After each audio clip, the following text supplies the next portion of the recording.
Hablando con el pastor, con el padre Alonso Salcedo Gómez.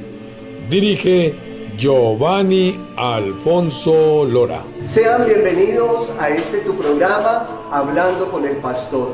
Es la oportunidad que tenemos para crecer en la fe, para conocer y amar a Dios. Si hay dudas en la fe, si hay muchas cosas que no entendemos de la fe de la iglesia, esta es la mejor oportunidad para que la conozcas. Que este sea un espacio para todos, para descubrir la fe. En este tu programa, Hablando con el Pastor. Cordialmente invitados todos los viernes a partir de las 3 de la tarde por CNC Jumbo, Canal 22, Cable Operador, Legón Comunicaciones y por nuestras redes sociales, Facebook y YouTube. Lo esperamos. ¿Qué tal, amigos? Qué alegría de nuevo estar en este su programa Hablando con el Pastor, con nuestro sacerdote amigo Alonso Salcedo Gómez, y retomar después de un receso los temas que son importantes para afianzar lo que es la fe cristiana, lo que es entender esta doctrina nuestra, que a veces para muchas personas resulta contradictoria. Finalmente esa contradicción los hace llevar a buscar otras cosas, otras tendencias que todas las tienen dentro de su iglesia, pero por ese desconocimiento o por esa omisión, pues finalmente termina en garras de falsos profetas que pupulan hoy en día con otros intereses en lo que tiene que ver en la doctrina. Padre, qué alegría de nuevo con usted en este su programa Hablando con el Pastor. Bueno, un saludo para ti, Giovanni, para todos. Qué rico volver a encontrarnos en este espacio. Vamos a recuperarlo, vamos a hacer de este espacio un encuentro espiritual para todos los que nos siguen. Estamos en el mes de mayo, en el mes de la Santísima Virgen María, celebrando 105 años de la aparición de Nuestra Señora a los tres pastorcitos en Fátima. Por eso los invito para que nos coloquemos en oración, para que sea el Señor que nos acompañe, su Santo Espíritu, que nos guíe, que nos acompañe, que estas palabras que llegan a ustedes sean inspiradas por Dios, sean para la ayuda, para el crecimiento espiritual. Imploremos la intercesión de la Santísima Virgen María, nuestra Madre, que ella, que invita a todos a volver a Dios, nos ayude a nosotros a abrir nuestro corazón. Que ella y la intercesión de San José, su esposo, nos ayude. Digamos juntos: Padre nuestro, que estás en el cielo, santificado sea tu nombre. Venga a nosotros tu reino. Hágase tu voluntad en la tierra como en el cielo. Danos hoy nuestro pan de cada día. Perdona nuestras ofensas, como también nosotros perdonamos a los que nos ofenden. No nos dejes caer en la tentación y líbranos del mal. Amén. Dios te salve María, llena eres de gracia, el Señor es contigo. Bendita tú eres entre todas las mujeres. Bendito es el fruto de tu vientre, Jesús. Santa María, Madre de Dios, ruega por nosotros pecadores, ahora y en la hora de nuestra muerte. Amén. Gloria al Padre, al Hijo y al Espíritu Santo, Como en un principio, ahora y siempre por los siglos de los siglos. Amén. Padre, hablando del tema, hoy en día está muy vigente y palabras del Santo Padre Francisco que a mi juicio mucha gente malinterpretó con referente a la posición de la Iglesia Católica con las personas que tienen una tendencia sexual o lo que llaman ahora género. Y sí me gustaría que bajo el punto de vista doctrinal, como sacerdote, le expliquemos qué es lo que realmente la Iglesia condena dentro del homosexualismo. Yo primero voy a dar mi concepto como persona no teóloga, como persona no estudiosa de la Biblia, y ya el Padre nos lo va a complementar. En lo que yo le entiendo al Santo Padre, dice es que La persona homosexual es bienvenida, el ser humano, la persona como hija de Dios. Puede tener una inclinación que no es vista por la sociedad. A mi juicio, lo que condena a la iglesia tiene que ver con el acto como tal. Si la persona que tiene una tendencia homosexual no comete el acto de impureza, es bienvenida a la iglesia ante los mismos ojos de Dios, porque no se está condenando el ser humano que tiene la debilidad, es el que se deja llevar por el pecado. Pero me gustaría que sea el Padre que nos amplíe qué tiene que ver esto al respecto, si de todas maneras la persona tiene que tener una capacidad de abstenerse y en dónde podemos encontrar en la Biblia una explicación a llevar esa vida de pureza, aún de que tenga una condición diferente. Bueno, ante todo, la iglesia está invitada a vivir la misericordia. La iglesia no fue constituida por Cristo para condenar, al contrario, para salvación. Cristo nos envió a predicar el evangelio, no a condenar. La iglesia es promotora del amor al prójimo, amar al otro.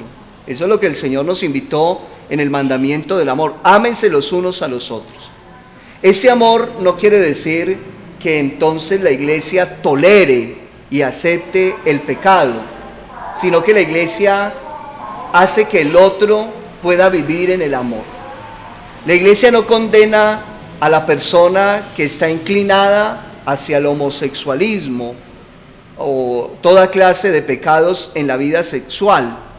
La iglesia invita a que esa persona que tiene esa inclinación sea capaz de tener un dominio de sí mismo, porque así sea una persona normal, puede caer en ese pecado y también ofende a Dios. Pero ¿cómo yo puedo llevar a la persona que tiene esa inclinación a no caer en el pecado? Y yo se lo decía a alguien en estos días, ¿cuál es el gran pecado de una persona que tiene una inclinación? Es el escándalo. Lo que mata a las personas que tienen esa inclinación, el escándalo, que sea una cosa pública. Entonces eso hace que genere el rechazo de las personas. Muchas personas me han dicho, padre, yo no vengo a misa porque me siento mal, porque la gente me mira mal. Ahí es donde nosotros tenemos que aceptar al otro, no por la inclinación que tenga, entonces no tiene derecho o no tiene el de venir a la Eucaristía. Le digo, no, incluso se pueden santificar de esa manera del dominio, de la castidad, ¿cierto? Como tratamos los sacerdotes de hacerlo, con todas las dificultades que tenemos en el celibato, pero nos esforzamos y le pedimos al Señor en oración que nos ayude a cumplir ese voto que hacemos en la vida sacerdotal. Entonces no es el rechazo, no es la condenación del pecador, sino del pecado. Y la iglesia, y el Papa ya lo decías ahora, esa invitación que hace, abrir las puertas, a no decir son pecadores y eso no, es abrirles para que ellos comprendan que pueden vivir una vida en santidad también, en el dominio, en vencer esa tentación que seguramente llega al corazón, no solamente de ellos, de todos. Padre, permítame, hago un paréntesis. Estamos hablando de celibato, porque es que cuando la Biblia dice no cometer actos impuros, ese es el pecado. El pecado es el acto impuro. Cuando el homosexual, o como usted dice, una persona normal, hace un acto que va en contra de la naturaleza humana, a lo que fue creado, es un acto impuro. Estamos hablando de celibato. Bueno, cuando se habla de celibato, también es una manera de vencer esa tentación al pecado, ¿cierto?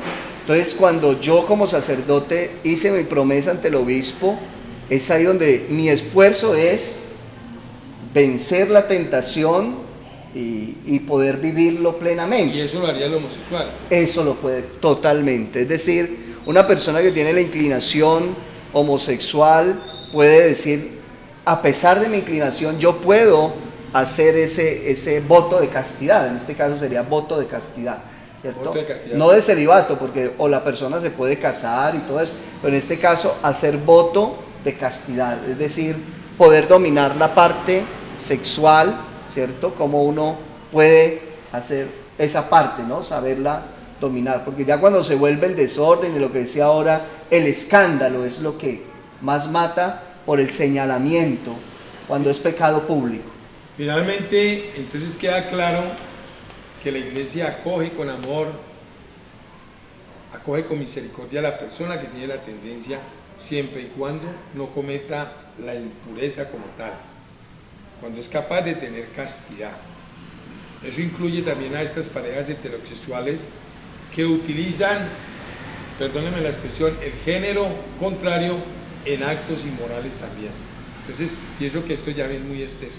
Hablemos de esa parte donde nos habla de la castidad, Padre, que puede sustentar lo que nos está diciendo la iglesia. Bueno, la iglesia ha adquirido de hace mucho tiempo como tradición el voto del celibato, de la castidad. Y este voto es precisamente cuando se hace por el reino de Dios.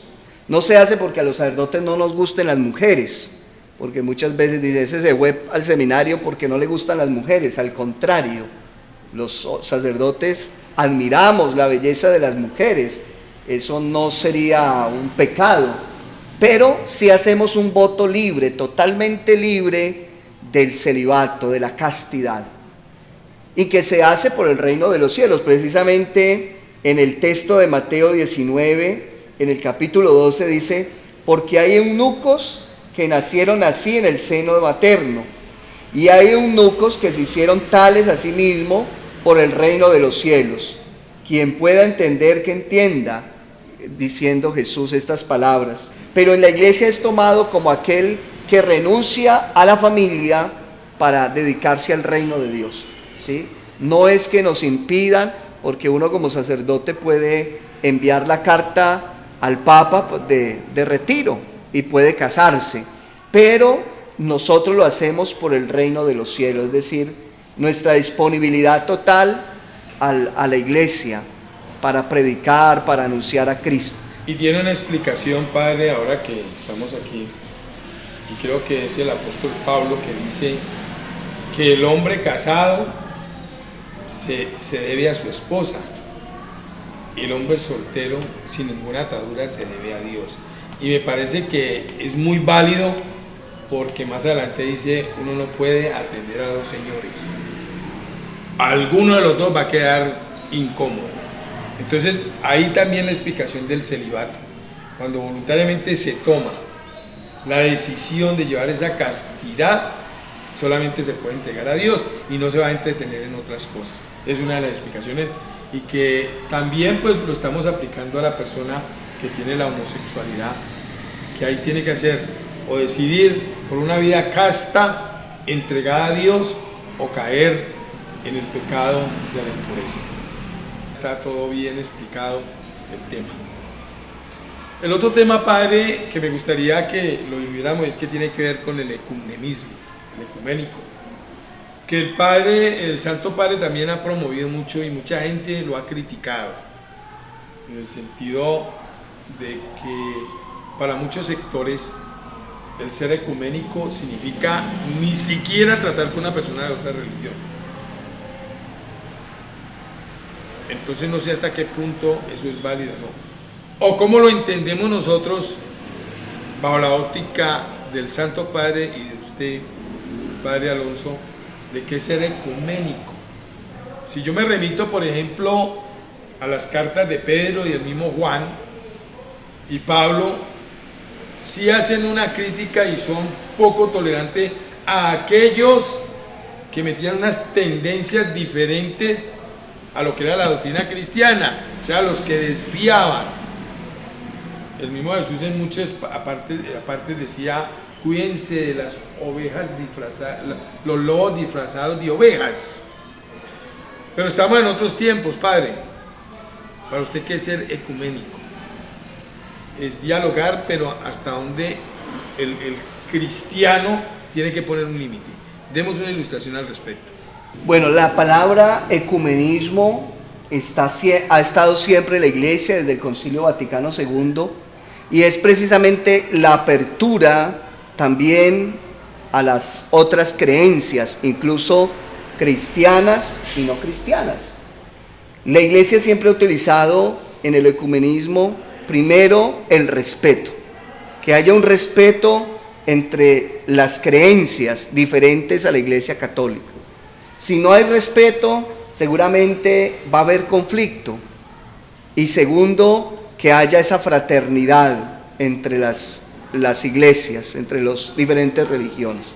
Entonces el Papa Francisco, como tú lo decías, ha suscitado muchas críticas porque se cree que de entrar en ecumenismo es permitir o decir que ellos tengan la razón. En algunos momentos en el ecumenismo se da con los cristianos saber que creemos en el mismo Dios, que pensamos de una manera distinta, incluso nuestros cultos de manera distinta.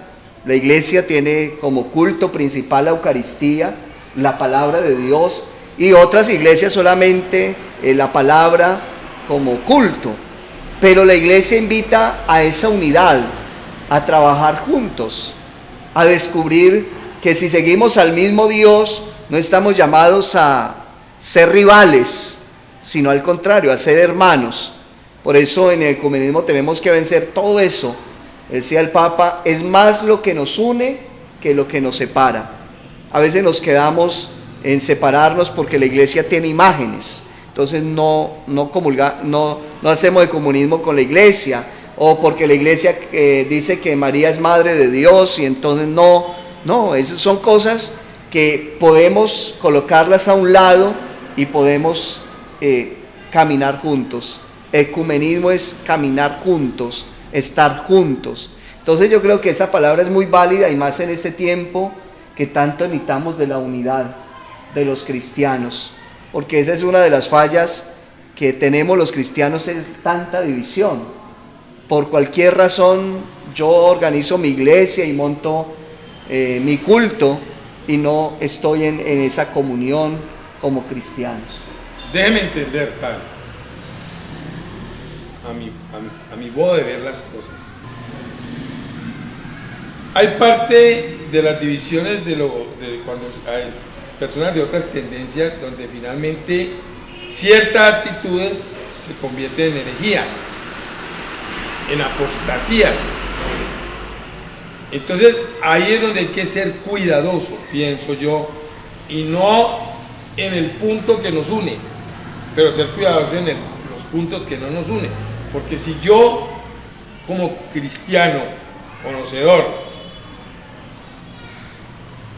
dentro de una reunión ecuménica hay apostasía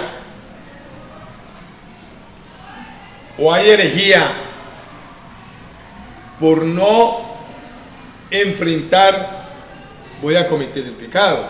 Y entonces yo pienso que ahí es donde hay que ser cuidadosos, porque ahí es donde viene uno de nuestros tesoros espirituales: enseñar al que no sabe, aconsejar al que se equivoca.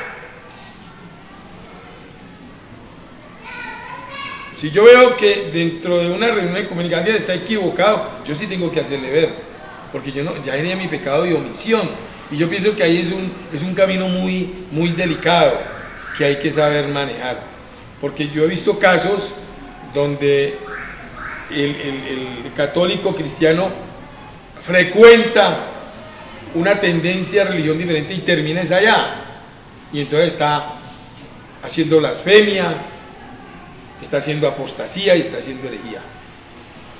Sí, en eso hay que tener mucho cuidado, porque lo primero que uno tiene que conocer es su fe. Como católico, defender mi fe, porque hay muchos católicos que, ya tú lo decías, terminan en otras iglesias porque no conocen su fe.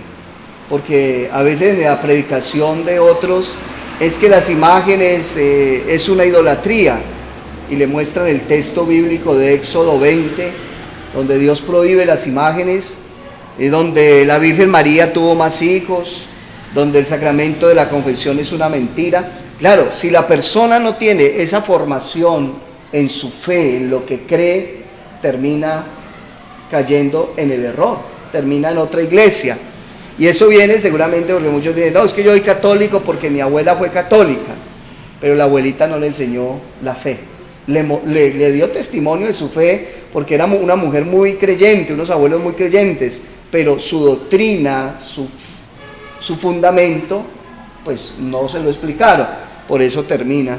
Entonces ese ecumenismo, claro, tiene que ser con todo el cuidado, porque hay errores que la iglesia no puede, ¿cierto? Decir, no, ellos tienen la razón, ¿no? La iglesia en ciertas cosas va a decir no, ¿cierto?